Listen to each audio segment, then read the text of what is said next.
For a couple, sexual intercourse should be satisfying and beneficial for both parties.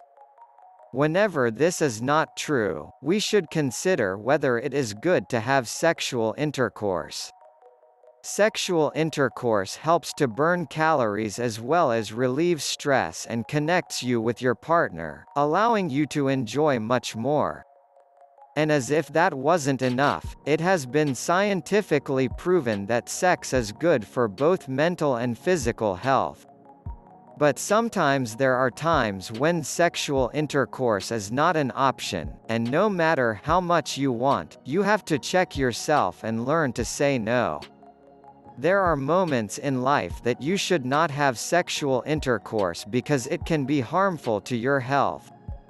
1. When sexual intercourse hurts. Pain during sexual intercourse is known as dyspareunia. This pain can be caused by organic problems like bacterial infection, wounds in the vulva, and endometriosis. This can also be caused by trauma, insecurity, lack of desire, and psychological problems in relationships or sexuality. Men can also suffer during sexual intercourse, but this is less common. Infections from the sexually transmitted diseases, cuts, wounds in the genital area are among the causes of this. Regardless of the situation or reason, it is important to see a specialist for this. So, instead of having sex with your partner just to satisfy them, see a doctor. Your doctor will evaluate the problem and advise you. Remember that sex is a game and both parties should enjoy it.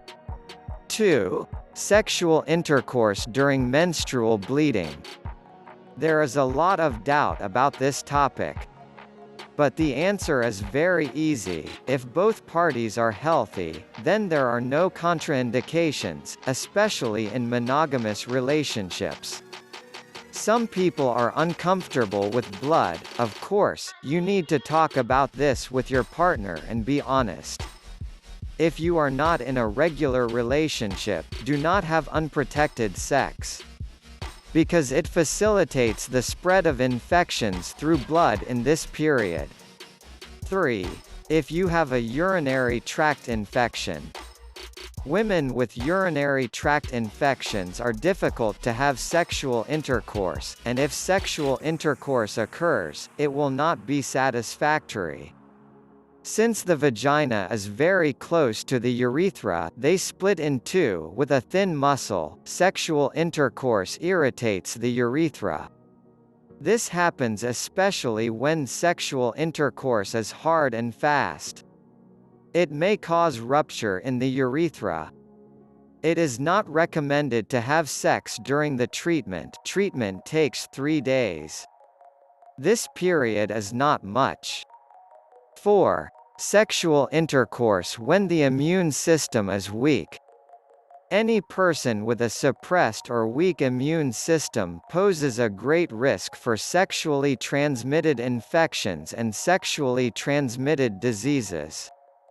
The main causes of the weakened immune system: corticosteroid use, pregnancy, HIV. In these cases, you should not have sexual intercourse with unreliable people, and if you do this, you should definitely be protected. In addition, sexual intercourse should be considered when suffering from other mild illnesses such as flu or dengue fever, because physical effort slows the healing process. Just because of your condition, not wanting to have sexual intercourse is also a sufficient reason not to have sex. 5. During high-risk pregnancy. This is still a taboo for many married couples. Some people are afraid to hurt their babies or rupture the water sac, especially in the last 3 months when the abdomen grows well. It is important to know that penetration cannot reach and harm the baby. Hormonal changes can increase a person's sexual desires, which can strengthen the couple's ties during pregnancy. It is important to remember some recommended positions when women are pregnant. However, you should not have sexual intercourse during high-risk pregnancy. You should also avoid positions that could put pressure on the abdomen. 6. Without personal hygiene.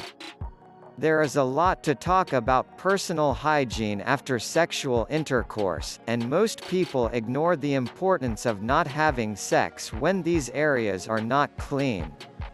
Spontaneous sexual encounters can spread very strong viruses.